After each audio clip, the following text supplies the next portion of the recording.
KREM 2 News at Noon begins now. Hi everyone, right now on KREM 2 News at Noon, keep an eye on your mailbox. Today, ballots are starting to arrive in Spokane County. The weather conditions are looking beautiful heading into this weekend. A little cloudier for today, but lots of sunshine and near record highs the next 2 days. Plus, a hero. And you're looking at him. Hear from the man whose dog saved his life. It's a story you'll see only right here on KREM 2 News. Hi everyone, it is good to see you on this Friday. Welcome to KREM 2 News at Noon. I'm Laura Papetti, and let's get right to it and start talking about weather as we head into the weekend. First, though, before we move forward, I want to take a look back to last night. I know, Thomas, you stayed up late last night, drove out of town, and got a spectacular view of the Aurora Borealis. I wasn't the only one either, Laura. So many across the inland Northwest taking advantage of absolutely stunning Northern Lights conditions from last night, and it really proved to be worth it, even if I'm running on a few hours fewer of sleep this morning. So just a handful of some of these pictures are just incredible, and what really stunned me was the mixture of the red and the green light pillars almost together, as if they were weaved into one another in those beautiful light pillars overhead. And what I found most amazing is that the flickering, the dancing, if you will, of those northern lights really made the whole event feel as if it were alive. And of course, you see those big red and purple streaks of the aurora extending so far above the sky. Will it be visible tonight?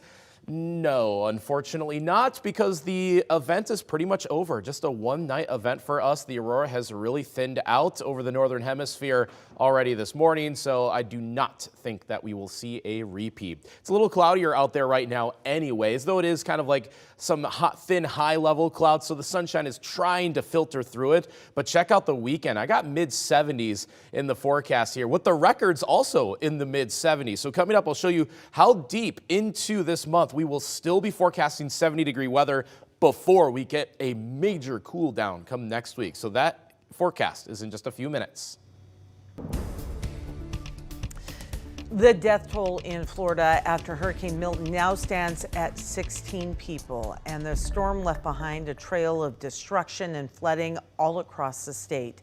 CBS News has the very latest. Rescue operations continue in Florida, with crews traveling in high water left behind from Hurricane Milton. Just devastating. Everything is floating. The water was waist deep at this Lakeland mobile home park, where Billy Mofield and his wife rode out the storm. It was scary. Oh, there still is anxiety.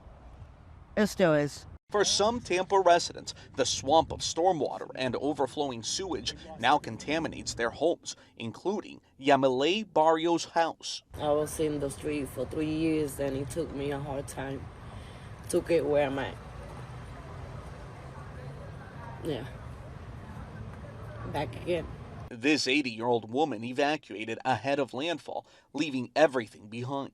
This is a bad dream. Very bad dream. Here in downtown St. Petersburg, Milton's thrashing winds pushed this massive crane from a skyscraper that's being built into an office building right across the street. No one was inside at the time, but there's lots of debris left over. It's very hard to prepare.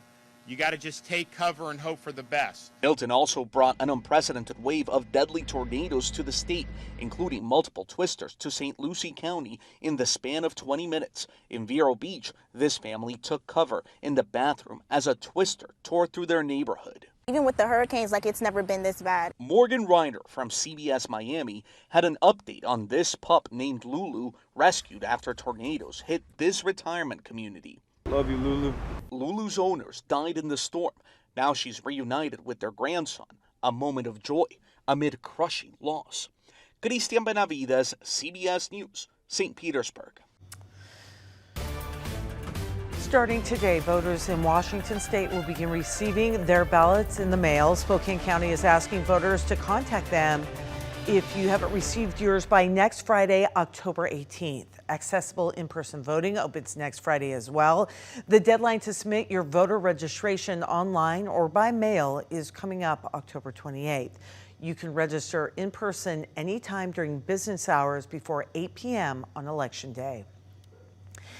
And to stay updated as we approach Election Day, you'll want to download KREM 2 Plus. We have helpful interviews, including the entire Washington State Governor's debate, available to watch right now. KREM 2 Plus is our new streaming channel, and if you have Roku, Amazon Fire, or Apple TV, be sure to search for KREM 2 Plus and then pin it to your homepage. It's free.